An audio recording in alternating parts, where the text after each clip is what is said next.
Supreme Rice. Since the 1930s, supporting Louisiana farmers and communities throughout Louisiana. To find out more, go to supremerice.com. Live at lunch. You are looking live. Live at lunch. Live at lunch with Ott and Hanny on 104.5 ESPN, Baton Rouge. What the hell's going on out here? Now, here's Jimmy Ott and Charles Hannegriff. Yeah, for some reason or another, you sound a little taller on radio. Is it live? Is it live? Is it live? From Pinbom, Sushi Burrito, Poke Ramen here, corner of Burbank and Lee. Right next to Rouse's. Welcome to the Wednesday edition Live at Lunch, 104.5 ESPN Baton Rouge. Charles Hannegriff, Jimmy Ott. Jordan Kitchen's back in the studio. Wes Reynolds with us today. Mr. Indiana was down in Miami for the Hoosiers win on Monday night. Catch it?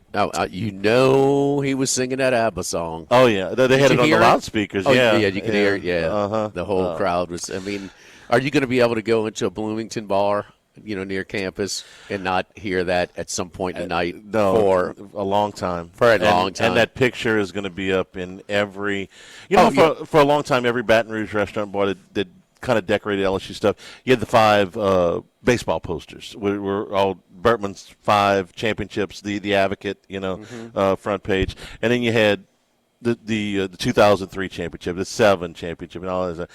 You're going to have that picture of Fernando Mendoza up next to every picture of Bobby Knight and every picture of Keith Smart hitting a shot, or Quinn Buckner, and so that's going to be like the. What's our football? The most. I mean, I hear the baseball. I got it. That's your corner of the store. But what's our football most iconic? Is it just the first one when Saban's lifting the trophy in the Superdome, the Advocate cover? I think Burrow with the cigar maybe surpass it. Do you see that? Yeah. Not enough, because it's the best one. Yeah, it's a great one. It's a great. It's and I know is it forever you couldn't go in anywhere in Alabama without seeing the goal line stance in the Sugar Bowl in Penn State. Yeah, right. So that was sort of. I mean, that picture was everywhere. So yeah, him. It's there. Elway helicopter play, huh? I mean, Elway helicopter the 4th and play. 5. I mean, it's just. Yeah, you'll see Fernando Mendoza stretched out over that goal line forever. Because certainly the Picayune cover of Tracy Porter returning the pick 6. Yeah, that's the one in New Orleans. So I guess we got was because. Heck, it was Drew Brees holding up the trophy with his kid. With his kid. Yeah, I think I've got that one. It hung in my office for a long time. Still got it. Fernando. Yeah. I mean, this guy knows ABBA lyrics to begin with. I mean, he's probably leading them in song. So he'll be with us in the second hour today. Scott Rabelais will be with us in the second hour. Randy McCabe will be moving today into a slot tomorrow. He's got a thing today that we got to move him to tomorrow. So with his brother. He'll have his picks for the weekend. We'll do that tomorrow, but Wes will have picks for you today. We start with the latest and winding down now the transfer portal haul for LSU, which I think we're going to safely be able to call unprecedented when we finally put a bow on this. But Prince Will Umanmielen, I can say it properly if I look at it. Prince Will Umanmielen made it official this morning. Ole Miss finally processed his paperwork to get him in the transfer portal. He immediately signed with LSU. 6'5", 245-pound defensive end, widely regarded as the top pass rusher in the transfer portal. He led Ole Miss with 9 sacks a year ago. So LSU, if you're scoring at home, is now the new home for Ole Miss's leading sack player from a year ago and leading tackler in the Southeastern Conference from a year ago in T.J. Daugherty. That puts them at 39. They remain in hot pursuit of Jordan Seaton. He did finally leave here yesterday. Dan Lanning flew cross country to meet with him in Atlanta. Kiffin in hot pursuit the entire way. Seaton, for the moment, remains unsigned. more industry leaders that cover this on a daily basis think that LSU is in the driver's seat. Miami is still kind of hanging around there as well. So we'll see if anything breaks with Jordan Seaton. Could happen in an hour, could happen before the end of the day, could happen tomorrow, the next day. I'm not going to try to speculate, but that makes 39 now for Lane Kiffin and LSU. We put the podcast last night, which was the third of 3 in our film breakdown of all of the guys that had transferred. And now you're seeing a very clear numbers, Jimmy, off of what they have incoming transfers versus, along with players in the signing class, and what's coming back. And Lane Kiffin is going to turn over roughly 2/3 of this roster in 60 days. Pretty common for new coach. Yeah, I guess so. Maybe not the quality is common. Maybe not right. the budget is not common. But yeah, kind of expected to take him to leave his situation at Ole Miss. So he was he's going to have to leave before the before the playoff. They're headed to the playoff the whole bit. And although the resources and the ability to win. At Ole Miss, places like Ole Miss, Indiana, and others have that is tightened with the resource-rich programs like LSU. Still about what kind of budget going to have. So that's obviously negotiated. I understand he didn't negotiate any of his own monetary details, but anyway. This is why he came, man, because he had a budget to do this. What is impressive? And he works. Yes, you see the timestamps on his tweets. I told you last week. I said I'm actually following this guy on Twitter just to see where he is. I don't want to miss anything. The haul is impressive, but the way it's structured is particularly impressive to me because there are stars in this class, guys like Levitt and Daughtery and Uman Mielen, who were standouts at their former places. There are depth pieces, guys that are coming in from a junior college, some of them from very small schools, some of them who redshirted, didn't play at all last year, who have to know that they're not coming in with a guaranteed spot right off the bat. And the leader in that category is Husan Longstreet, the backup quarterback, who came after Levitt had already made his commitment to LSU public and had signed. So being able to massage this roster, isn't that the toughest thing for coaches today? You got to recruit your own roster every day, pretty much. Sure. To be able to tell these kids, look, you're going to have a role here. Everybody's role is not going to be a starter or a star.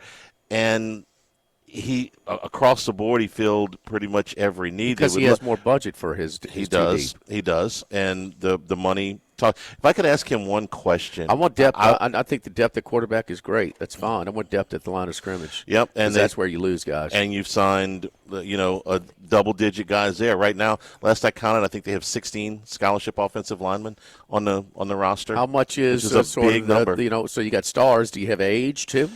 There's some age here. Age did pretty well in Bloomington this year. There is some age here. Daughtery is a fifth-year guy. A fourth-year guy. Uman Mielen is a fourth-year guy. Levitt is a fourth-year guy. The kid from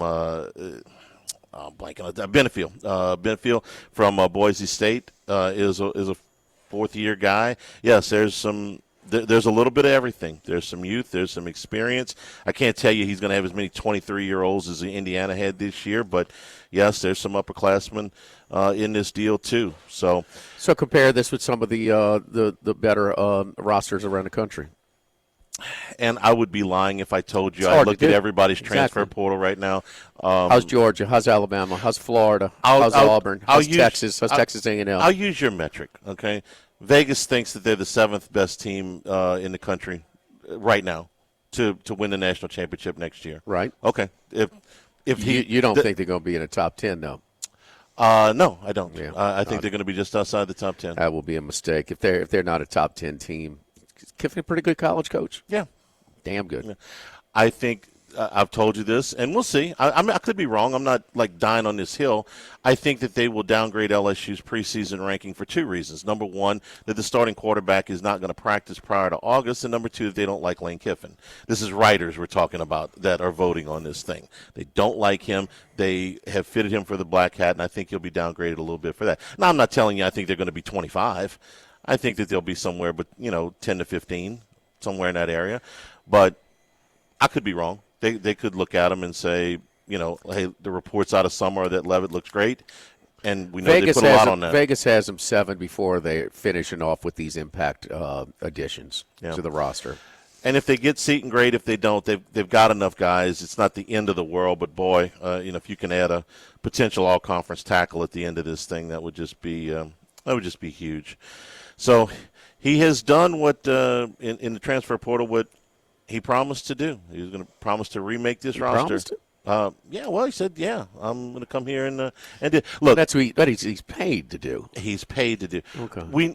We know when people are working. Okay, I'm sorry, but we've seen this. Mulkey came in. We thought the first year, man, look, if they get into the tournament, great. She's like, the hell with that. She went and got a roster, and she was a 3 seed. Okay, and they ended up hosting first round games. We sat next to Will Wade when he was here. And I told him, I said, if you double the amount of SEC wins next year, you get to 4. It was 2. Jones went 2-16. I said, if you double that, you get to 4, 5. That's a great first year. He looked at me like I'd insulted his mother. Okay. It was the funniest. I was in between you guys, and. He was like, the hell with that. I ain't waiting on this. He's going to work. And he got them to 8 wins that year. Big win last night gave Clemson, who was 6-0 in the league, their first loss at their place. So made a productive return to his alma mater in Clemson. We saw Jay Johnson in his first year would have probably gotten him a little deeper than a regional if not for some injuries. Gets to the national championship in year 2. Yeah, he's we understand what it looks like when you're working. Look what he did at Ole Miss. We didn't have to see this. I mean, we respect the job he did at Ole Miss. And then you're going to have more budget. You're going to have more resources. You got more. I mean, it's just in the end, did we outspend Texas Tech?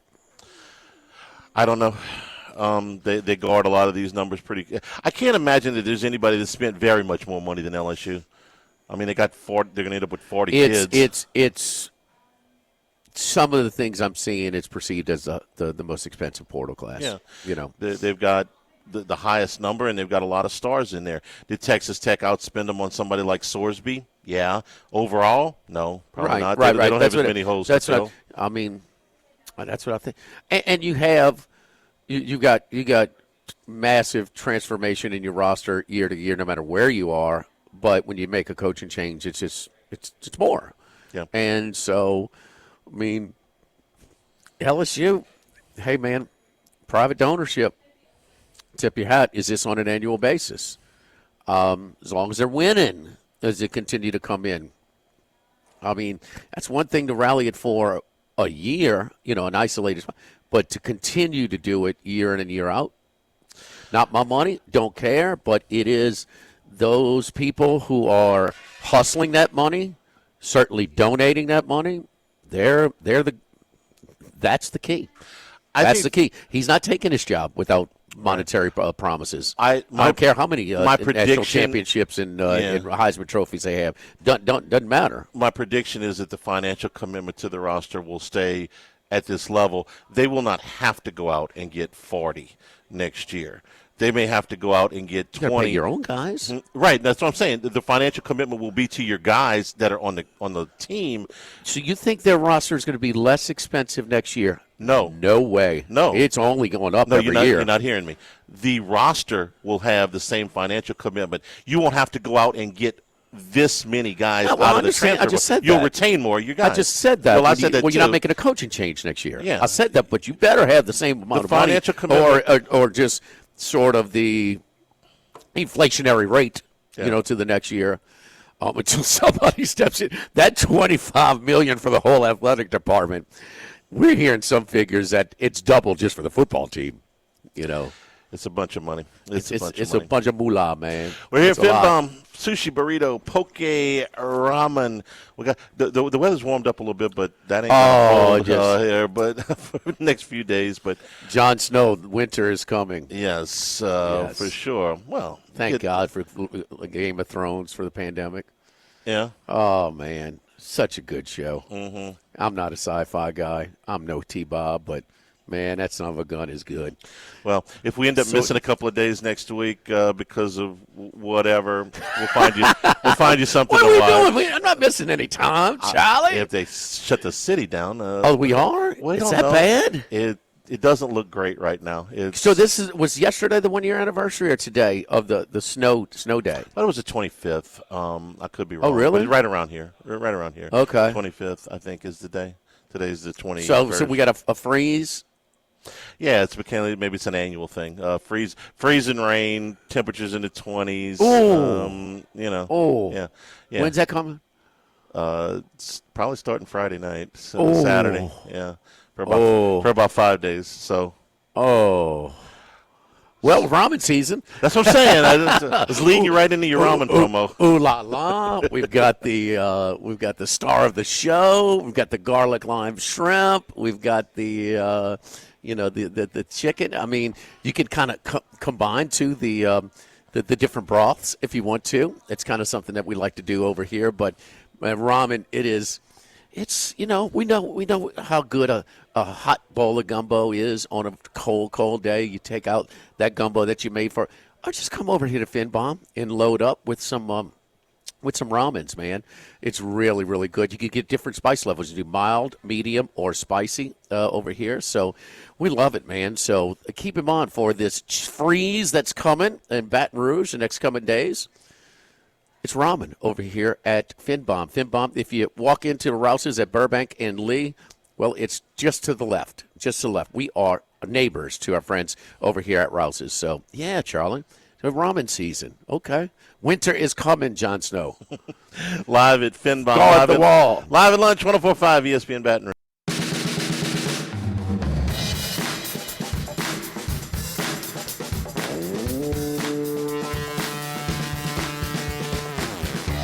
Live at lunch with Ott and Hanny from Finbom. Sushi, burrito, poke, ramen on 104.5 ESPN Baton Rouge. Show's available on demand, 1045ESPN.com, LouisianaSports.net. New Hannycast podcast up with film on most of the remaining players in the transfer portal.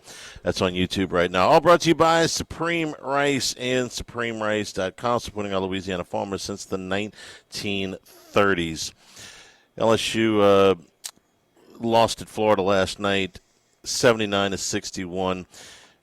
There wasn't a whole lot of hope that LSU was going to be able to compete in this game. Florida's, if they're not the best team in the conference, they're pretty doggone close. In fact, after watching a couple of the other teams, I would say they're the best team in the conference. They may not have the best record, but their strength of schedule is They're the best. is pretty strong. They're the best. 79-61. It's really not close. It was a 16.5-point spread yesterday. I think when we did the show, I think it bumped down a point before they tipped. They covered that. They were up as much as 23. There's not a whole lot. There's not a whole lot to do here. They got demolished on the boards. Florida beat them by 20 there, and said this. I don't know, pretty much after every game. If Max McKinnon doesn't hit threes, there's really nobody else to do that either. So you made three three-pointers. Florida made 9. So you got crushed on the boards, and you can't shoot the ball from three-point range. Well, that's pretty much going to do it, especially on the road. The good news, I guess, for LSU was they did get Dedan Thomas back. He played 17 minutes off the bench. He clearly rusty in his game, though he didn't turn the ball over, but he shot 1 for 8 from the floor. Yeah, he's he's been taking rusty. Hadn't played in 3 weeks, so that's pretty much an as expected. Jimmy, the only thing I want to say about the game, I lost interest pretty quickly in this thing. There was a 7-point trip in the second half for Florida. Back to back for Florida, huh? A 7-point trip. Yeah, I think that's when I think that's when I decided to watch something else. This is the difference between the best team in the league and the worst team in the league. And I think LSU right this second is the worst team in the league. About 20 points, roughly. That's kind of the worst team in the league. They're tied for the worst record with Oklahoma. They are ahead of Oklahoma in the net. They're ahead of a few teams in the net. They're ahead of South Carolina in the net, but I just watched South Carolina come in here and have a 28-point lead in the Assembly Center. They beat Oklahoma last night, too. So I'm not willing. So South Carolina, who was picked to finish last in the league, is better than them. They beat them in their building and had them by 28. Mississippi State, that's the lowest NET in the league. Maybe LSU gets them. They get them, I think, 3 games from now in Baton Rouge. Maybe LSU gets them there. I'm not telling you they're absolutely the worst team in the league. Said they're close. You caught me off guard with that. You can make a case for it. If not, they're in the running. Yeah, they're in the running. So this is the difference between first and last, is what I'm saying. We're looking at the Lenardi bracketology yesterday, and we're seeing that LSU. So you got your last 4 in, then your first 4 out, then your next 4 out. He's got them as next 4 out. Yeah. Now I will grant him that they're after the bubble, man. It does fall off. Like you got your 10, 11, maybe your 10 seeds. Are pretty firm in there. And then there's just a drop-off to these bubble teams and just outside like LSU. I get that, but, man, they are so far away from an NCAA at-large team. And when a loss in Gainesville is not going to affect their net anyway. It's not going to hurt their case. No. This is one they're This is the toughest. This is on the road against the toughest team in the league. Period. And they may not have been playing like it earlier in the season. They're the best team in the league. I mean, Arkansas, they can go on the road. We see Vandy. It took a little bit longer than I thought, but they're losing, and they're losing pretty good, too, on the road. So Arkansas could be that team. Some others. Ole Miss was a major disappointment. Well, they were. Auburn doesn't have nearly the firepower. It's Sahad Pettiford and a bunch of kind of role players. They're a tournament team. Maybe Alabama's not what they were last year. The league is not as good as it was last year. They'll get nowhere near the number of teams from last year. But not even to make the run, Charlie. You had 4 of the Elite 8, and you should have had 6. Arkansas and Ole Miss lost heartbreakers in the Sweet 16 last year. I mean, games that Ole Miss had Michigan State beat and Arkansas had Texas Tech beat last year. You should have had 6 of the 8. You ain't coming close to that. And then it's the best season ever. So, I mean, you're not supposed to. But I just don't. Man, this team is so far away. Keep in mind, Chineu, he had 21 rebounds against LSU last night. Nobody could even, just stay with him. How many offensive rebounds were those? He's got his last 4 games, 21, 10, 12, and 16 11, rebounds. by the way. Offensive rebounds. For as a team. No. Yeah, he had 11 offensive rebounds. There 24 offensive rebounds. So the 7-point play that's always described in Nashville on Saturday was where a guy, where they call it a lock and they call it a hook and hold. This was a hook and pull. Well, he was hook and hold. So he had the rebound with one arm, one hand, and put it back as he's being hook and held. And so he got 4 free throws, made him. He's just. And they talk about all of the work he's done in the offseason to try and improve his game, maybe at the line. We've seen that. But he is just a lunch pail player, bro. He is. He might be the best rebounder in the country. He is that tough down there. If I could talk about one secret, the 7-point trip, they did everything you can do wrong on a possession. They fouled, okay? Kid makes the first one, misses the second one. They don't get the rebound, so Florida gets it back. They shoot a 3, they make it, they foul on the 3. Kid misses the 3, the chance for the 4-point play. They get the rebound, put it back, foul him again, and he completes the 3-point play. I mean, how many bad things can you do on one possession? Florida's record is deceiving. We talked about this briefly yesterday. They played Arizona, who's still number 1, in Las Vegas. They lost that game by 6. They drew Duke in the SEC ACC Challenge. In Durham, they lost that game by a point. They drew UConn in the Jimmy V Classic at Madison Square Garden. They lost that one by 4, which was a pseudo home court for Connecticut. So don't let the 5 losses deter you.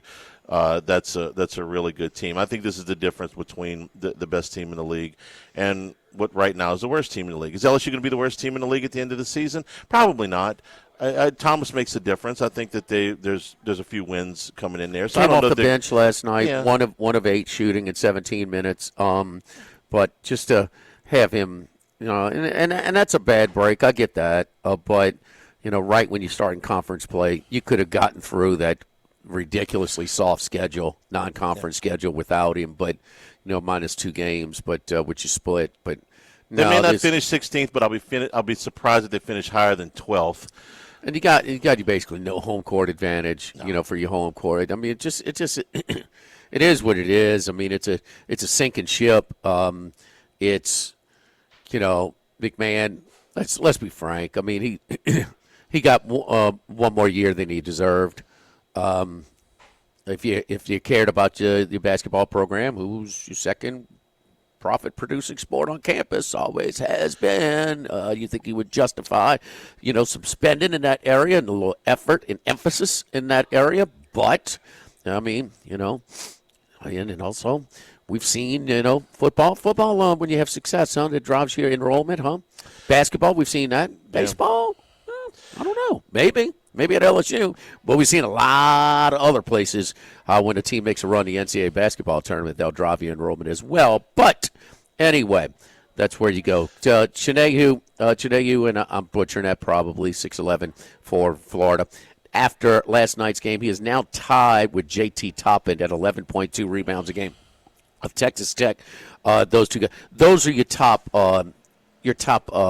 Power 5. A major conference. You got a kid from Kent State and Greensboro who have more, but those are your stronger program. Texas Tech with a big win in Waco, blowout at Waco last night as well. Since you brought up the net, and no, LSU lost one spot. You're not going to get docked for losing in Gainesville. You know who went right in front of them last night? Miami of Ohio. And the only reason I bring them up, they're one of 3 undefeated teams left. And they've got 3 Quadrant 2 wins. They haven't played a Quadrant 1 game. Their strength of schedule is 300. Okay, they've won them all. Lenardi's got them as an 11 seed. This is their toughest. Last night was their toughest game. They were underdog at Kent last night, and they had to go to overtime, right? Jumped out to a lead early, and Kent stormed back and had the lead. Miami O is up 14 at half. And then Kent scored 58 points the second half to send it into overtime at 92 apiece. And Miami, Ohio wins by 6 in overtime. That's their toughest game the rest of the way. They'll be favored in the rest of their MAC games. They can survive a loss in the MAC conference tournament and still get it at large. They've done enough work there. So, yeah, they're still undefeated in that. They could still lose, but that was their toughest game. There's not going to be another conference game where they're underdog like last night. Yeah, they don't play a team with a double-digit NET the rest of the way. And Saturday, Charlie, they're losing at home. Had to hit a miracle 3. I mean, a deep 3 with a guy in his face to send it in overtime to win that one. So they have been, kind of catching up with them, but still they're undefeated. And you got to – it's just so hard for – the underdogs now in college basketball. David's pretty much dead, man. I mean, you see it in the tournament. You do not have these mid-majors competing. If you're any good in a mid-major, you're going to play for a major, a high major. What was again? I mean, it's just those mid-majors that made runs almost always had upperclassmen, especially in the backcourt. And if you're 22 years old and you got a 5th year of eligibility, you're not staying at Florida Atlantic. No, it's tougher than ever for the mid majors to try and make to be real good. This Miami, Ohio, you had one. It's just we see maybe 1 or 2, very few a year, like the team from UC San Diego last year. They were good. Yeah, they were legit. I mean, they gave Michigan all they could handle in that first-round game. Had a tough call go against them. Miami, Ohio could be that type of team, but it's not like 8 to 10 teams. Like, man, you could be fighting for your life when you play these teams. It's just not. I mean, if with that schedule, if they lose 2 games, one in the regular season and one in the tournament, I don't know if they get in the MAC tournament. I don't know if they get in. They survive 1. I don't know if they can survive 2. I disagree. Okay. They'd have to lose more We'll see. than 2. So anyway, don't forget our friends at Legacy Title. Chad Reynolds, the Legacy Title for all of your real estate closings. 296-0060. Full service title company servicing all of South Louisiana. Fast, friendly, professional service is what you get when you call 296-0060. Our long-standing staff at Legacy Title: Natalie and Bradford Smith, Mariana Haynes, Adrian Galata, Ashley Donald, Michael Platt. Buying, building, refinancing, nobody chooses but you. Choose Chad Reynolds at Legacy Title, 296-0060. Live at FinBomb, live at lunch, 104.5 ESPN Baton Rouge.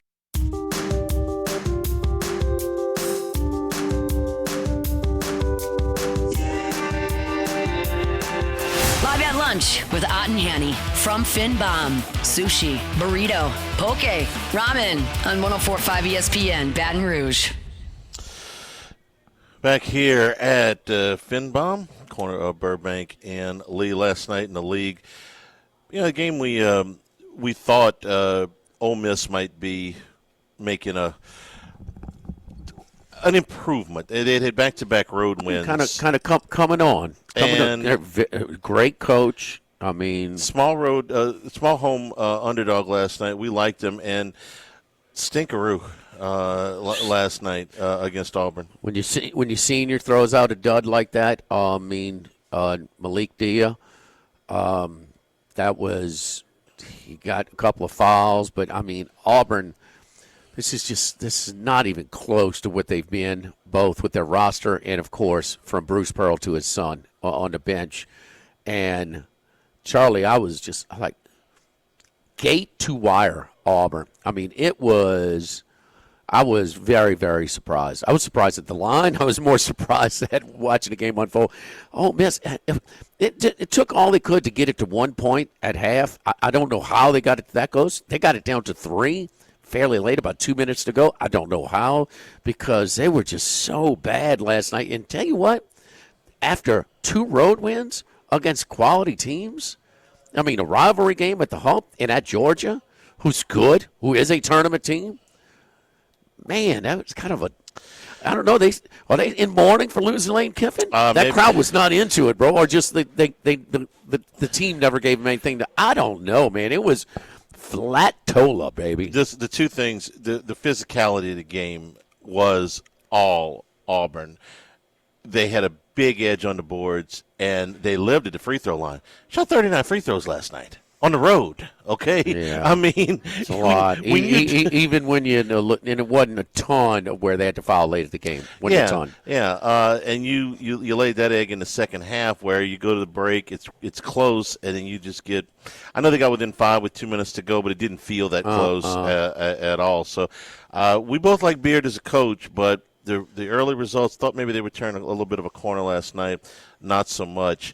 Most impressive performance of the night belonged to Arkansas. They beat what I think is a good Vanderbilt team. I'm not necessarily saying that they're a Final Four team or an Elite Eight team or anything like that, but a good Vanderbilt team. And Arkansas blew the doors off of them in Fayetteville last night. For a Vanderbilt team that opened with 16 straight wins, they've now lost 3 straight. I think Arkansas is a better team.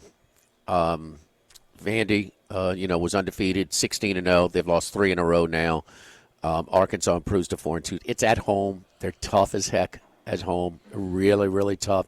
This is a considerably more talented roster than Calipari had last year, which was a surprise Sweet 16 appearance. Upsetting St. John's, the number 1 seed in the second round. Man, but then they lost. But they've got some length. Brazil is back. He's good. But Acuff Jr. is really, really tough. And then you got to, the DJ Wagner, a guy like that coming off the bench as well with 11 points. And they were having some fun last night, Charlie. They were shooting corner threes, and they were the balls in the air, looking back to the crowd. And, I mean, just cutting up. Acuff, not just scoring for himself, but he really knows how to set up his teammates for the highlight alley-oops. I mean, he had one almost back-to-back on both sides of the rim to 2 different guys. I mean, it just got the crowd into it.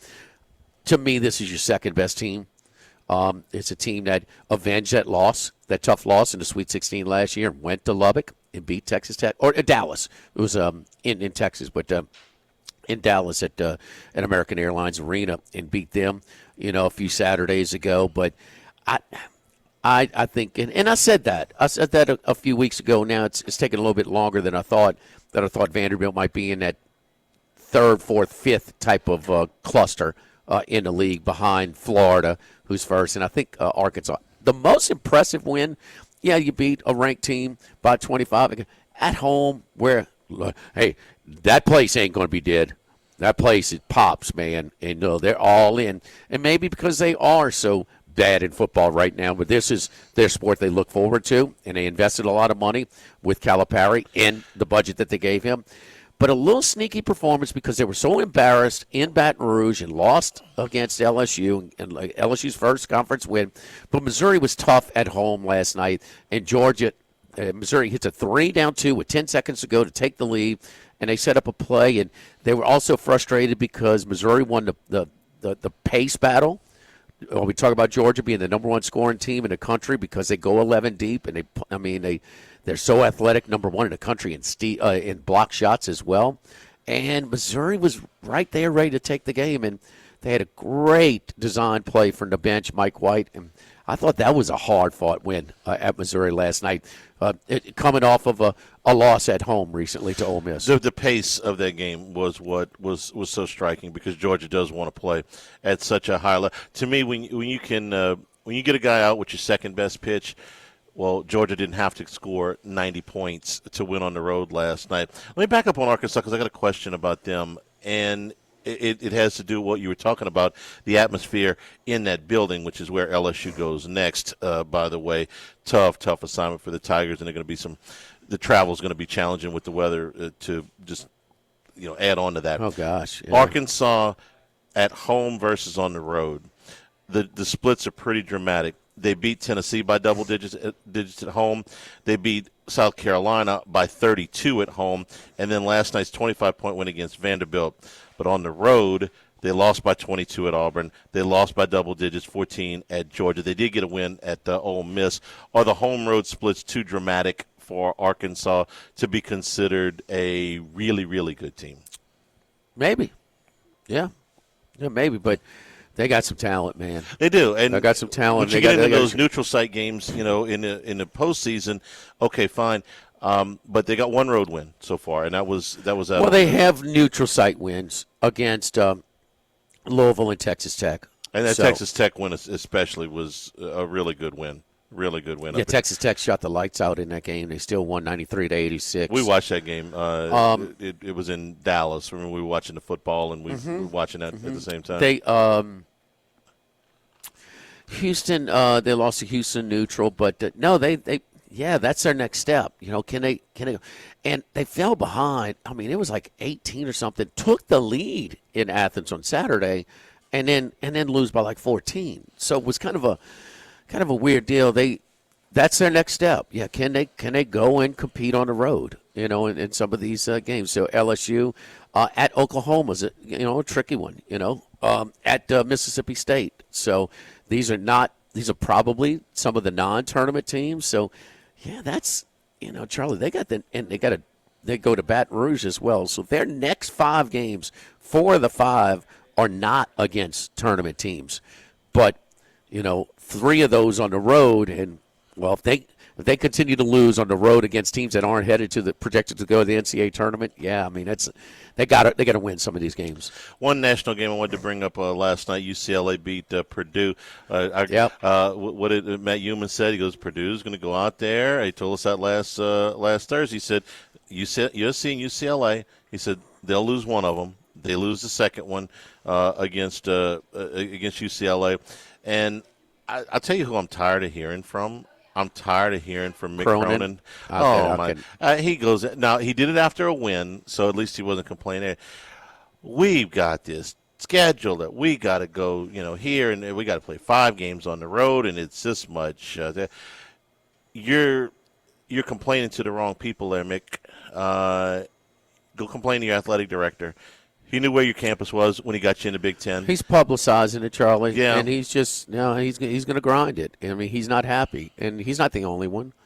And so, I mean, that's his platform, and so he's gonna pound it. I would hate it too. I mean, they're going to fly cross country 4 or 5 times, but they knew that going in. Well, the AD. That's what I'm saying. Go complain to your AD. No. Don't complain to your president. Well, don't complain to the league. Charlie, he's just. I don't have a problem with him doing it. It's going to get old, especially after his biggest win of the season. Yeah, that's his best win. Okay, it's a top 5 team. But so give him credit. At least it's not just sour grapes right now. Oh no, I still hate it after we win too. So yeah. I'm okay with him saying it last night, and he's going to wear it out. He's going to wear it out. But he had to know the financial situation of that athletic department when he took that job too. He's the one that had to get him to flying commercial. It ain't great. No, they're in the red. I mean, they were forced to have compromised a lot of these other sports with the travel because big name brand, not flush with cash. It's been that way for a long, long time. So don't forget our friends over at United Community Bank, the local way to bank big, with locations from Baton Rouge to Golden Meadow, including their newest location at Burbank and Bluebonnet, right down the street from where we are over here at FinBob. United Community Bank, our great team of bankers, Heath Meir, Nicole Glover, Hunter Creed, David Campbell, David Henry, Prentice Wilkes. Come stop on by at United Community Bank. See how we can help your business today. United Community Bank, member FDIC, equal housing lender. Live at FinBob, live at lunch, 104.5 ESPN Baton Rouge.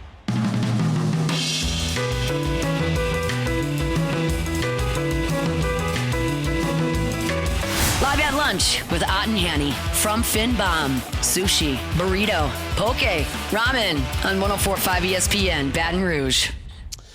So if in Bloomington, Indiana today they are singing Fernando, you know what they're not singing?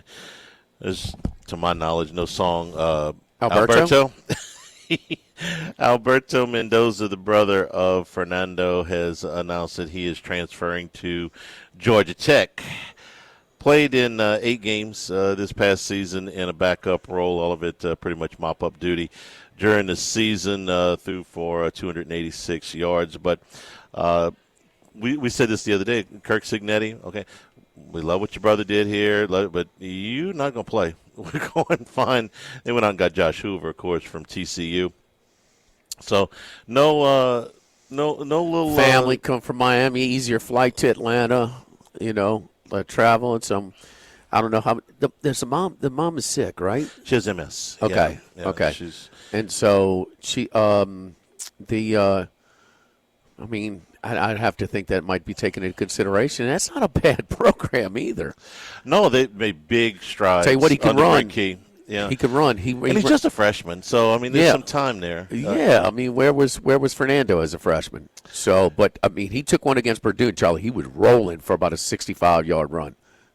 So he's built very close to him. Maybe not quite as tall. He's about 3 inches shorter. Okay. All right.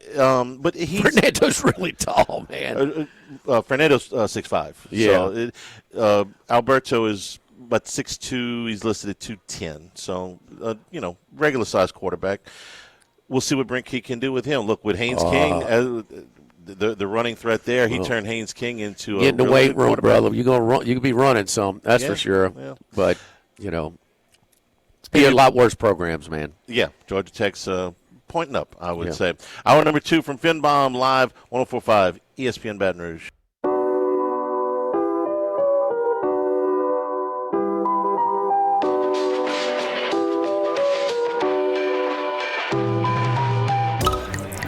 Enjoying the finer things in life is his forte. Let's bring in Scott Rabelais from The Advocate. The guy who's happy that golf is back going here, and I'm sure counting down days to the Masters. Scott Rabelais. Rab, good afternoon. How are you? 75 days till Masters Week, Charlie. 75 days, okay. We had a deal yesterday where the NCAA golf champion turned down a Masters invitation to go to Live Golf. I'm sure he made my no class. But as Jimmy pointed out, it's not my money. So yeah, I'm right. let me pass on this $20 million to financially secure myself. He didn't get $20 million. How do you know? How do you know? You don't know what he got. I don't know. That's the whole thing. But I would be willing to bet he didn't get $20 What if he got $10 million? $10 million's a lot. No kidding. Charlie likes to spend other people's money freely. I'm really good at it. I may be the best in my field. Scott, what did the national championship game, Indiana, with the win? And I know you're working on a piece right now. What did you think of the game? I thought it was a pretty good game. Indiana played well. They deserved to win. They were the most deserving team all season long. But Carson Beck can read the defense a little bit better, put a little more air out of that ball to Marion. Miami steals that one. So it was pretty. They had a chance on that last possession, but Indiana. Great story, great team all year. And Fernando Mendoza, a little wearing on my nerves a little bit. He seems a little too good to be true. But hey, it's an amazing story, and no one ever thought that Indiana a couple of years ago could get to this point. So it does give a kind of like when Skip Bertman showed back in the '90s. Hey, you can make money or at least break even in college baseball. It doesn't have to be a drain on you. You can be good. Inspired a lot of people. I'm sure they've inspired a lot of people. Well, it's just a new era. Vanderbilt can be competitive now. Texas Tech can be competitive now. Indiana can win a national championship. It's not anything close to what we've known college football to be over the years, but it is what we're dealing with right now. This stuff drives me crazy, but you said you're working on a piece. The 2019 LSU team against the 2025 Indiana team. I'm just going to let you talk for a minute here. Very good. I mean, in Indiana, 16-0. LSU was 15-0. Very, very comparable. They beat 6 top 10 teams. LSU beat 7. LSU beat 7 of them by an average of 15.4 points per game. Indiana by 23.5, but LSU's teams were on average ranked slightly better. LSU's offense was better. Indiana's defense was better. LSU's strength of schedule was surprisingly better, third compared to 17th for Indiana. And Joe Burrow was better. Mendoza was great, and they had a great running game. It certainly had a very good defense, but Joe Burrow stats were markedly considerably better. Considerably better. by a wide margin better. Was Burrow as much better as Indiana's defense was better than LSU's? Top 5 defense in the country. Threw for 2,000 more yards and 19 more touchdowns. They had the same number of interceptions, 6. He had 60 touchdowns in 15 games to 41 for Mendoza. That's just passing. I didn't figure out the rushing. This is the stat I like, though, guys. The sticks out of me. LSU never trailed in the fourth quarter. Indiana trailed in the fourth quarter twice at Iowa with 9:47 left, and of course the Penn State game when they scored with 36 seconds left. A game they certainly could have lost at the same price. So that's the one that sticks out to me. That against all those ranked teams, LSU never trailed. Take it a step further for you, Scott. LSU's opponents never had the ball in a one-possession game in the fourth quarter. Right. And this stuff, it drives me crazy. It happens after every Super Bowl, after every World Series. Is this the best ever? And I'm sorry, I've got a little bit more of a wider lens to it than that. But in the interest of having a discussion, I'm going to tell you this, and I believe this to be true. LSU in 2019 was the best team that I've ever seen. And I watched Miami in 2001, and I watched Nebraska in 95. I can't speak to some of the great Notre Dame or Oklahoma teams or Alabama teams of the 1950s and 60s, but they're the best team I've ever seen. And when I quit watching when I leave this earth, the decimation mark for me will be the 2019 season. Everything that happened before that happened under one set of rules, and everything that happened after that happened under another set of rules. I don't count the 2020 season at all. It's like I've erased it from my memory, not because LSU was bad, but because of everything that happened in that season. And then the next year you changed the fundamental basis of how we operate in college football. You introduced NIL, and you changed the transfer rule to where you didn't have to sit out. I'm convinced that there was not a better team than LSU in 2019 up to that point. Is there going to be one better at some point moving forward?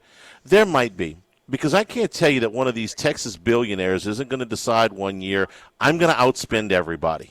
They're going to do what Larry Ellison did last year with Underwood times 50. And somebody's not going to go put together a dream team.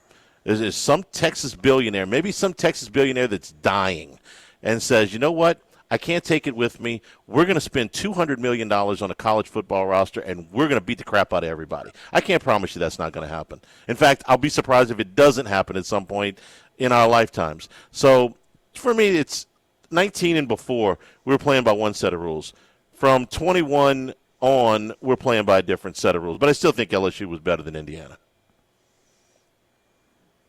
Yeah, that certainly could happen. And, you seem to be careening down that slippery slope, where, anything goes. It's not what we like to think of as college football. Or college sports. Alabama's just got this guy from the G League who's going to play basketball for them. I see. I mean, he's eligible. For pros and now becoming eligible. I mean, it's nuts. Well, he's only signed 3 professional contracts. I mean, and they went to court. Charles Bedico, he signed a contract with San Antonio last year. He signed, I think, 3 professional contracts at different places, and the judge and the NCAA said, absolutely not. You can't play again. They went to court. Judge ruled in his favor. He can be on the court Saturday. It's legal and straight, and I don't think that that's a good idea either. But it is, the current landscape. I don't think that you should get a redshirt year for a tonsillectomy, but that may happen too. And because you're playing more games in the playoffs as well, you're going to play more top 10 teams. You're going to play more teams that finish in the top 10. LSU played 7 top 10 teams, 6 finished in the top 10. Texas did not. Indiana this year, 6 and 5. But Nebraska didn't have any playoffs. They didn't have a conference championship game. When they played 4 top 10 teams, all of them finished in the top 10 that year. We know how dominant they were. So it's different eras for different reasons. So LSU got to play Georgia in 2019, Oklahoma, and Clemson. So that's 3 in addition to their regular schedule. But it's still the most, even with added, playoff games that still the most to ever finish in the top 10 at 6. Yeah. Scott, let's change subjects. The LSU women's basketball team lost the first 2 in SEC play. Some nervous moments. They got to win at Georgia against a good team. They beat number 2 Texas at home. Then they get a week to prepare to go to Norman, and they just blew Oklahoma's top 15 team first, and then blew them out of the building after that. So is everything fixed? Getting fixed. I think they certainly have really improved themselves with the rebounding. That was the thing about the Kentucky loss, which last second loss. But Kentucky really beat them up on the boards. They had some height and some length, and it gave LSU trouble. And I think talking to Bob Starkey after the game, Tim Mulkey had an illness in the family. She was not on the post-game press conference, but Bob Starkey said they really worked on all kinds of things, putting the bubble on the rim and all kinds of drills and all kinds of incentive things for rebounding, and they've really hammered on that, and it shows. Oklahoma had some size. They had some good big players, and LSU was able to dominate them as they dominated beat Texas. The Oldacre had a double-double, 16 and 16, but the rest of the team, no one was in double figures. So, it's not hard. It's not hard rebounding and defense. Well, these are the 2 top scoring teams in the country. LSU's defense was good too. Ayala Chavez, last year's number 1 player in the country, who supposedly wanted over $1 million to play in college. And LSU said, no, thanks. We're going to go sign the number one recruiting class overall anyway. And she went to Oklahoma. They overfilled 11 points. It was an impressive performance on the road. Now the schedule lightens up. Their next 4 games, they go to Texas A&M Thursday, who's bad. The next 4 games are games that they should win. Yeah, the schedule picks up again. They go to Texas, and then of course South Carolina comes here on Valentine's Day. That's going to be very interesting. Yeah. No love. You like that, Jim? You like that irony? No love lost there. They're not going to exchange flowers and cards. I don't think before that game. Valentine's Day. Oh, the irony of that. Rab, we appreciate it. Take care. We'll talk to you next week. All the best, guys. Thank you. We're brought to you by the Thibodeau store, along with the Pierre Pard store, and now open in LaRose and Lockport. It's more than just a hardware store. It's a little bit of everything. If you're outdoor kitchen or your tailgating equipment, you can get lots of different pots, burners, griddles, grills, all of these at these properties, including the Thibodeau store. Be cleaning up here in the spring. Tons of cleaning equipment and storage equipment available on the website right now at big discounts. Looking for some remodeling, refresh your bathroom for less. All available at thethibodeaustore.com.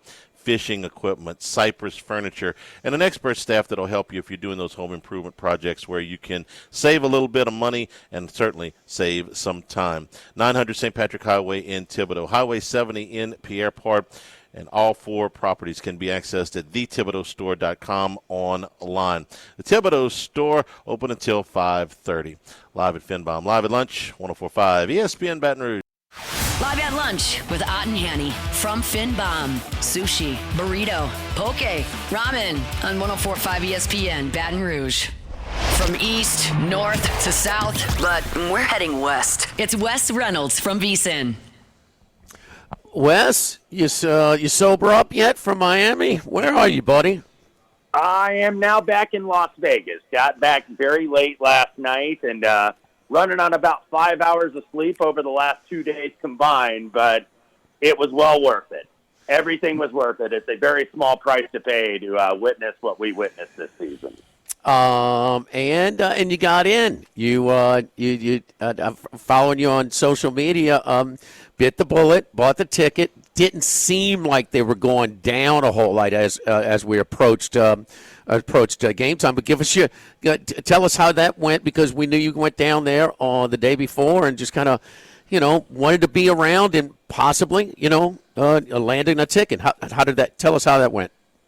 Well, and I think fans, and listeners would know how that worked. And you're trying to get them, and you think you got one, and it falls through, and all that. So there were a lot of people in the same boat, though, Jimmy, that went down there, didn't have tickets, and were like, oh, man, can I really justify this? Because it was a massive expense based on what we were spending on previous games.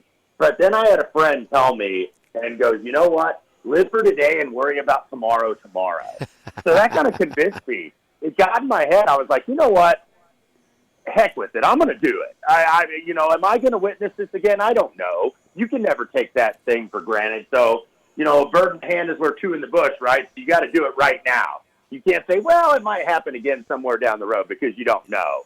So got in to see the national championship game. We were surrounded by Miami Hurricane fans, and the distribution, by the way, was probably closer to 60-40. I know Rovell put out there that it was 70-30. It was probably closer to 60-40. But it was majority cream and crimson. Not in my section, though. We were too red and a bunch of sea of orange down there. But so it was extra gratifying get that interception at the end and clinch the national championship. But Miami, look, as a host city, kind of iffy, to be honest with you, because it's so spread out down there, and it was a pain getting in the stadium with the president there, and then even a bigger pain getting out of it, because nobody seemed to know where the ride share was. Well, I told you that. I mean, it's just something that's going on in the city. It's just different.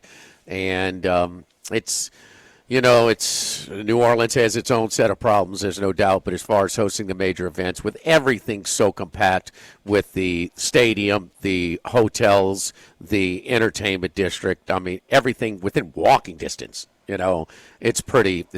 And Las Vegas. Las Vegas. You'll get a few jams, but that as well, which is the site of next year.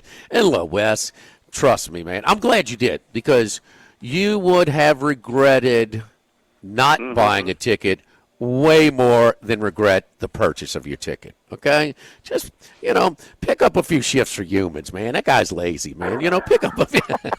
South California, but right? my favorite Wes Reynolds, kind of when I'm thinking about you at the game, is when you can hear in the background, and there is ABBA pounding on the loudspeaker, boy, and the IU crew is singing Fernando, man. How cool was that? It was awesome, because we're sitting in the Miami section, and you're hearing some of the fans during the game going, "This guy won the Heisman." No more than 2 minutes later, into the end zone. It was like, yeah, that's why he won the Heisman, partner, because he delivers when money is on the line every single time. He never faltered. He was never daunted, like our motto or our tagline is, because he just perseveres every single time. Miami knew what they were going to run on that play, by the way, when Cincinnati took that timeout, and he says, "We're going for it." They knew they were running quarterback draw. Still couldn't stop it. He finds a way. It was blocked very well, and he just lowered the boom into the end zone. But it got dicey a little bit on that last drive. I can't say that I wasn't concerned when it's like, I don't like all last. 27-21, you settle for 3. But that was the difference, is that Carson Beck just not able to make those throws way down the field. He throws the short stuff to Tony and gets that yards after catch, but just couldn't make the big throw late. And Indiana actually took a smart timeout on defense, kind of regathering themselves as Miami was moving the football. And Sharp, the Miami Northwestern high school kid, gets the game-winning interception in his hometown. So that was a great way to end. Yeah, grew up right very close to the stadium where our buddy Rohan Davey, grew up. I've been to Rohan's house before at a Super Bowl trip down there, and the nephew of the defensive back was on that infamous play in Tempe. Glenn Sharp and Chris Gamble, I remember it well. Yes. So, I mean, is Bloomington, is every Bloomington bar at closing time, or at some point are they going to, have the ABBA song, blaring in the background? I mean, it's a fun story, but it's just, I don't know, man. It's a Indiana freaking football wins the national championship. We talked about it, being the most unlikely, the most improbable, certainly from an odds perspective, 100-1 to start the season, even after making the playoff last year. But we got to put it in perspective now. I mean, Cignetti can't do this 10 years ago. Just can't. I mean, it's just not possible. But he still did it now, and we think that Indiana's around to stay because I think you guys are very motivated as that strong alumni base to continue to support, the player budget that he has right now. But we're trying to just properly place it in him. One comparison, and might be a little nasty conversation around here comparing it to the 2019 team, but where's the Indiana perspective on placing this team, the first 16-0 team in modern-day history, to win the Natty? Well, first of all, in terms of like player for player, talent for talent, there's no comparison with this Indiana team and that 2019 LSU team that had six first-round draft picks. I think they had 32 guys on that team, not in the same draft. Of course, in subsequent drafts, you had 32 NFL players off that team. Who knows how many we'll have? I think about 8 to 10 get drafted in this draft for Indiana, but we got the one first round. Of course, Fernando, we think, is coming out here to Las Vegas as the number 1 overall draft pick. But it's talent for talent, no comparison. And plus what you guys did in the playoffs. Like, you guys destroyed everybody. In the SEC championship game, I think it was Georgia, Oklahoma, and Clemson, if memory serves me correctly. And just routed them and put up just video game-style offensive numbers. But I do think Indiana 2026 now at least is in the conversation. Not in terms of like talent for talent, but as a team, they never faltered. They always made the big play. They didn't beat themselves. That's why it got a little concerning early in the second half when you got an offensive lineman like Carter Smith didn't get up a sack all year on the first drive of the second half. Elijah Surratt, who never dropped the pass, dropped 2 in the national championship game. So it's like we're starting to make uncharacteristic mistakes, but they don't beat themselves, and they just delivered when the money was on the line, Jimmy, every single time. They never trailed, by the way, for a second in any of this run in the playoffs. Never trailed at all in the games. You know, the last time they trailed, of course, was in the Big Ten title game against Ohio State, and that was like 10-6. But they just, you know, they got to be one of the all-time teams. I don't know if I'm willing to put them number 1. I'm obviously biased, but when you look at that talent from the 2002 Hurricanes and the 2019 LSU team, USC teams that Pete Carroll had with Matt Leinart, Reggie Bush, there are more talented teams. But I think from just an overall team perspective and the story, is one of the better ones in the playoff era. Oh, the story is unbelievable. No, the story's stupid. I mean, you start off with the most losses in the history of the damn sport. I mean, I love the original, his first game, you know, and I know they were still warming up, but the crowd shot of his first game, you know, but I mean, it's, you know, now the $1 million question, how many of those basketball national championships would you give up to have this if you had to? Would you give up none? Would you just not have this year? Would you give up 1? Would you give up 2? Yeah, I mean, you'd probably have to give up, you know, at least 1 or 2. And the ironic thing, you bringing that up, people used to buy football tickets just to get priority points in basketball. Like, that's how it used to work at Indiana. It's like they didn't care about football, but it's like, well, we get the bonus points, so we might as well buy these football tickets. And who I was most happy for were all the fans that had stuck it out. There was an interview done on an indie TV station that I saw on Twitter. I think Awful Announcing tweeted it out, that these were ticket holders from 1959, and they got to see this. That's a lot of lean years in Bloomington being IU football, and, you know, people in their 80s that got to go and see this. I was most happy for them because they stuck it out. They absolutely stuck it out. Look, I'm tired for making a 4 or 5 game commitment because there's a lot of travel. And you mentioned, of course, there's the little thing in Bloomington that they're having at the stadium on Saturday. And somebody asked me, are you flying? And I'm like, no. I've never been more happy not to travel because time of our life, but I'm happy to not get on an airplane and go around the country, you know, because we got to do that, and God, I was grateful to do it. Tell me how long you get to do this. The last undefeated football team and the last undefeated basketball team in D1. How long does that hold up? The basketball thing, I'm convinced, is going to hold forever. They're popping champagne. He's going to be popping champagne every. I don't know. It's going to be hard for teams to go 16-0 in this playoff. Well, Sarkisian says they didn't think it'd ever happen. Right, so that was just months ago. Year, so. right. And you know what? Have you seen you watched that Awful Announcing too? Some of the things they were saying about Cignetti and Indiana after they got beat by Notre Dame in the playoff last year, like Kyle Hurd saying, "Well, whatever the case going to be next year, whatever, Indiana's out. Well, Cignetti's a fraud." I mean, just all these people. I mean, they really, the hot takes, I guess. Oh, they even got Feinbaum. I think it was in the middle of October. Said they're a cute little story. But now it's time to pay all these travel costs and ticket costs. So now for your entertainment, here's our new lounge singer, Bloomington Billy. You know, singing all the ABBA covers. Wes Reynolds. It'll be blaring all weekend and all week down Kirkwood. So it's just enjoyable, and you know, it's a little bit enjoyable to see the Schadenfreude and all the receipts for everybody that dogged Indiana. But our boy Pat McAfee stayed true.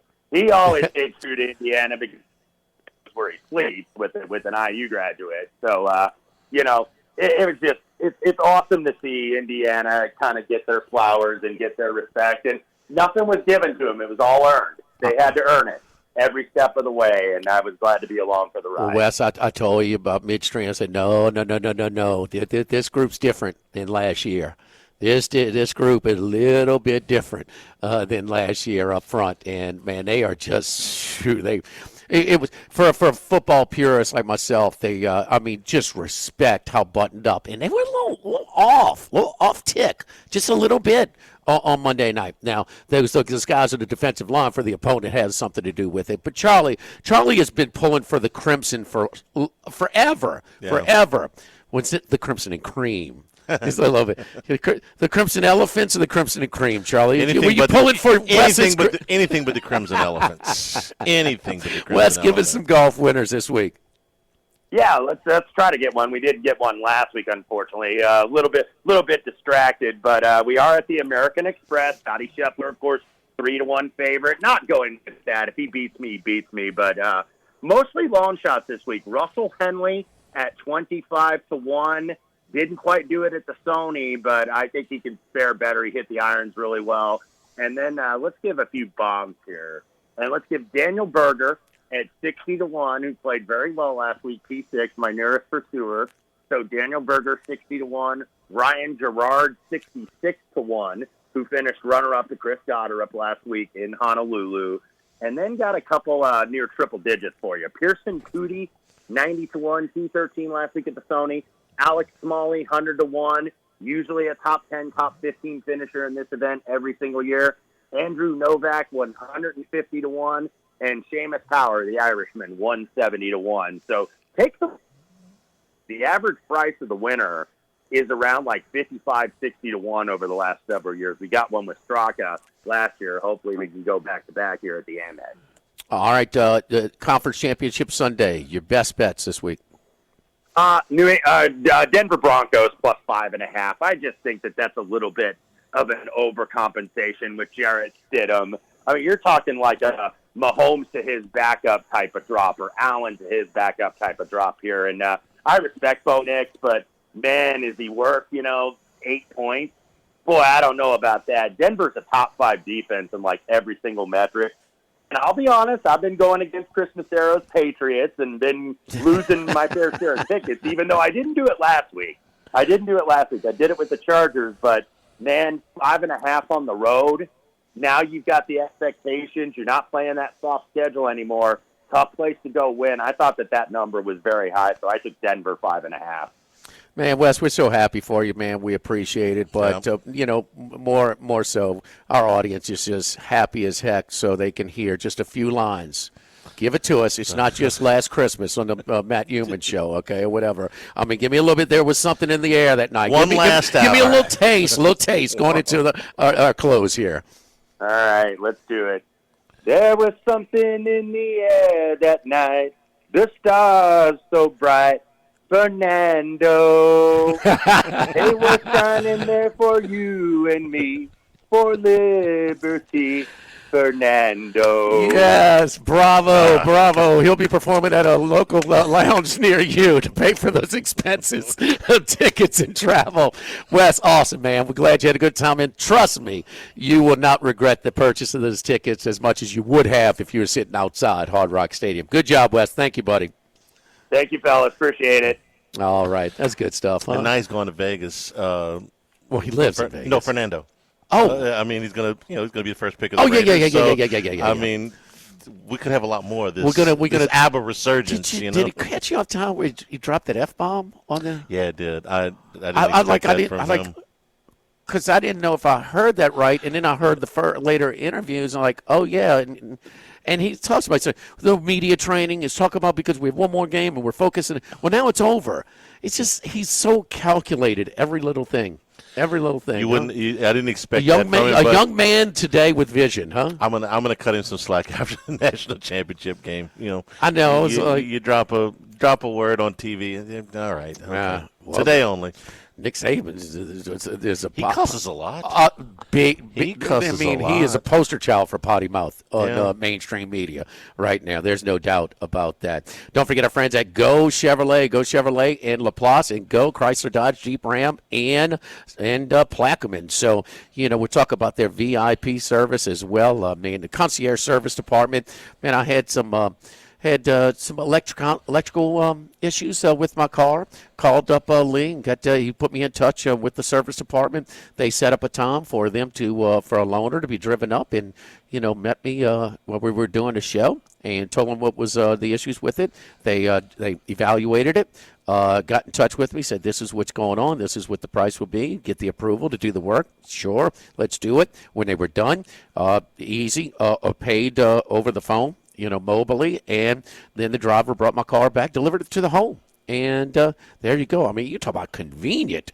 Man, that's awesome. The concierge service department. Don't forget to mention my name. Also, Jimmy Ott for VIP pricing. Go Chevrolet in Laplace. Go Chrysler Dodge Jeep Ram in Plaquemine. Lee Carney, Nick Richard. I don't just drive a Go vehicle. Talk about the Go vehicles. I drive a vehicle. I'll get it straight, Charlie. My Chevy Tahoe came from my buddies over at Go Chevrolet in Laplace. Live at Finbaum, live at lunch, 104.5 ESPN Baton Rouge. Live at lunch with Ott and Hanny from Finbaum. Sushi, burrito, poke, ramen on 104.5 ESPN Baton Rouge. Our Wednesday consensus golf picks are brought to you by Dana Brown at the law offices of O.C. Brown. All right, so you heard Wes's picks, Henley, Berger, Gerard, Cootley. Cootley, is that what it was, Charlie? Yeah. Kuti? Kuti, yeah. Kuti, you have a spell in there? Nope. Let me pull up the golf odds. I just excuse me. I just wrote it down on my paper. Nobody knows if I misspelled it. I want to know how you spelled it. I spelled it Cootie, but I don't know if that's right or not. I'm gonna get Cootie. What? How did you spell it? Cootie. Coody. Oh, D. Cootie. Okay, Cootie. So Smalley, Novak, and Power. It's funny that I mentioned Power because Alex Smalley, we're looking at 100 to 1. Seamus Power is like 170. Seamus Power is one of Max's picks. Yeah. 170 to 1 at our friends over here at Bally's. Consensus on a bomb? Consensus bomb. Very good, Charlie. So Max has Burns, Sammy Burns, Thorbjornsen. That's THORBJORNCN. With the little accent thing. Norin, Poston, Day, McCarty. We talked about Power and Ventura. So one common pick, and that is Seamus Power bombs away at 170 to 1. So that is our contributors as we kind of transitioning into the golf. Charlie, we just was 2 weeks away from the Phoenix Open. The Waste Super Management Bowl weekend, yeah. Super Bowl weekend. You where are you on your? You said that's on your bucket list. It is, and I got you a connection now for tickets. If we can maybe go. I hadn't made any plans to go this year. Scottsdale this time of year would be pretty cool. I think so. Yeah, I think so. Yeah. The problem might be in future years is there's a decent chance the football coach here may have the local team in the playoffs pretty deep. We may be doing a little other traveling before that. So you can imagine if we just hoofed it back from Miami yesterday. What are you thinking about the calendar? I mean, because the 19th is kind of late this year. You know what it is next year? The 25th. Yes, the 25th. The 25th. I think that nobody loves college football more than me. I think that's a little bit deep into January to still have games. You're really making a mockery of the damn academics now. Well, I mean, I know it's. I understand. I mean, nobody. There's no more academic casualties. But I got a kick out of the post-game interview with the cornerback Pons. Mm-hmm. Man, he's good. He's good. He's Jake JMU guy. He came over with Signetti. And, of course, everybody gave Signetti and painted a black hat on him for taking so many players from JMU. I mean, that's what happens, right? Oh, no, that's just Kiffin. No. You're up to 4, and Matt Campbell took 21 from Iowa State. Go look at Iowa State's prognosis for next year. How many did Signetti take? It was in the high teens, as I remember. and they were almost all older kids. They were third-year juniors. They were fourth-year guys. It was a bunch of them. It was a bunch, but I can't. 13. Was it 13? Okay, I thought it was more than that. 13. It's more than 4. It's more than 4. And Matt Campbell. Less than 21, which is what Campbell had done the last time. And the media's killing Campbell. Yeah, I've seen a lot of that. That is absolutely beating him down because of that. Well, and last year, Belichick took more transfers than Dion did when Dion blew up the Colorado roster, which was, at the time, just everybody freaked out about it. And then it's like, no, this has kind of become the norm where you're going to turn over this. And when Belichick did it the year after Dion did it, or 2 years after Dion did it, nobody said a word. I'm curious to see how Belichick's roster will look this year after they're more in place. They have more of a playing time. They had a year to evaluate players and to get. I know this about Mike Lombardi. He's not there just collecting a check. I mean, he's putting some work in. We know that Belichick is a little distracted, and we'll just leave it at that at this stage of his career. But I know that I've been around Lombardi enough to where he takes his stuff seriously, and it'll be. They have to be better. That roster it just couldn't compete this year. So, I mean, how much better? This is $1 million question. So, and how much of the private ownership is dried up because they've become a little bit of a laughing stock.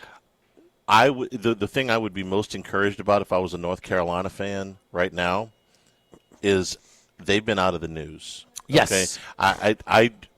I'm sorry. I got to go into the office and say, listen, I don't need any more off-the-field headlines, okay? Do whatever you will with that, coach, but I don't need this. This is not helping my school. This is not helping my athletic program. It's not helping your football team. So if I see UNC Tar Heels football, I better see behind it we hired a coach, we got a recruit, we did whatever. But I don't want to see anything not regarding football. At least in the last couple of months, that's been the case. It's called awful announcing, the little. Yeah, I know. Oh, you've seen it? Okay. Oh, yeah. Okay. Yeah. But it's kind of funny that they, after Signetti and they just couldn't compete. I mean, for them to go 11-2 last year, it's pretty good. I think Indiana will take it. I think that's a success. But I mean, he did take a defeatist attitude. When they punted deep into the game. If you remember, I mean, like, what? No, you got to go for it. I mean, what is this? Is the playoffs? We saw Brian Kelly do the same thing when he coached Notre Dame against Alabama in the semis. Yeah. I mean, they were down 24, they scored late, and they kicked the extra point. 3 times 8 is 24, so you scored and kicked the extra point to make a 3-possession game a 3-possession game. Here's the last thing. But I mean, they said, here's one of the things they said on awful announcing was one of the things they quoted was, I forget who it was. It might have been, I think, because there was a lot of Feinbaums in there. Yeah. And we know about Feinbaum. Feinbaum is a guy who is wildly successful and popular, and he's a conductor. He runs it in the calls, whatever you think of them, if they're playing it, if they're authentic, whatever. But you got to respect, and he's a very good writer. Very, very good writer. But we're not listening to him break down X's and O's and personnel and depth charts and things. I'm just not doing that. He's not a football guy. He's kind of a journalist covering sports. But said that, I don't know if it was him or not. Well, seeing this as Signetti make this move over to, is there any doubt that Bill Belichick is not going to have success in the college game? The old Bill Belichick, no, there wouldn't have been. The new, there's more than a little bit. But it's just different, Charlie. It's different. That's why I said a little while ago. It's a lower level, but there are very good college coaches that are not good very good pro coaches that are not. It's just different. But the lack of, it's just not because it's lower level. They're people that are not capable of being good pro coaches. The thing that impresses me about Signetti, what did Saban used to complain about when they were on their championship runs? We are losing ground in recruiting. And, of course, for all this complaining, they never really did. They always ended up 1 or 2, even after those championship years. Who you talking about? Saban. Saban Portmouth? He would complain, and then they'd end up at 1 or 2. Well, Signetti, during all of this stuff that's going on, has a top 10 portal class. So even with all of these games to prepare for, all of this stuff to do, he's still got a top 10 portal class. Oh, after he went 11-2, he had a bigger budget. And after this, he's going to have a bigger. No, that's why his budget. Lane Kiffin's working hard. Okay, let Lane Kiffin work with James Madison's budget and see how many people he can land. Okay, but now you got a guy who's good at it. And this is the other thing. We age. We say, well, old guys, Cignetti's age, they're getting tired of it. This guy has embraced the new things. So maybe the Willie Fritzes of the world and the others that we just say, it's a young man's game right now. You could still work it if you embrace it. His last game was 3 days after the transfer portal closed, and he still ended up with a top 10. Don't forget our consensus golf picks each and every Wednesday. Then we get into the spring semester and the spring and the summer with golf season. It is Seamus Power this week. It's brought to you by our friends at Dana Brown at the law offices of O.C. Brown, your law firm for a lifetime. You get in an accident, girl pulls in front of me. Bam. Okay. Total airbags deployed. Totaled the car. Got to go see the doctor. Ah, man, I got raging headaches, at home that night. Man, all right, Dana, it is a hassle. And, man, but, calling 343-1111 and talking to Dana and giving he's expedites the system, makes it as pain-free as possible. It's never fun. It's always a hassle. But to get the rental car, to get into the doctor, to get into the specialist, to deal with the insurance companies, all of that just makes it so much more pain-free. They're used to dealing with this all the time. So you get in an accident like I did, I couldn't imagine going through that whole process without calling our friends over at Dana Brown at the law offices of O.C. Brown. 343-1111 at ocbrown.com. Live at Finbaum, live at lunch, 104.5 ESPN Baton Rouge.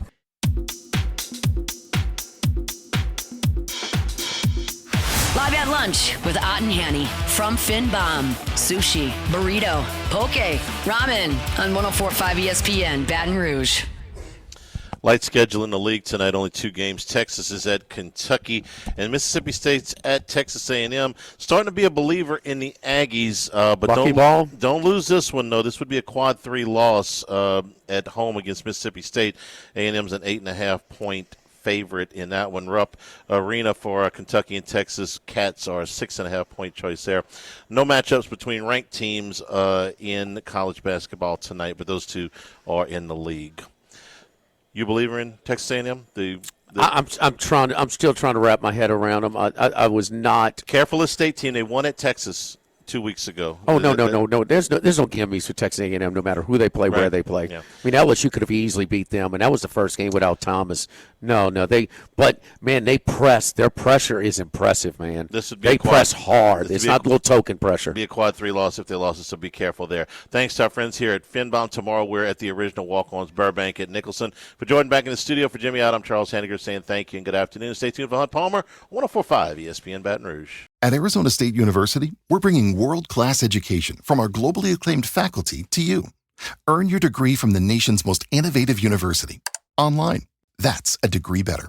Learn more at asuonline.asu.edu.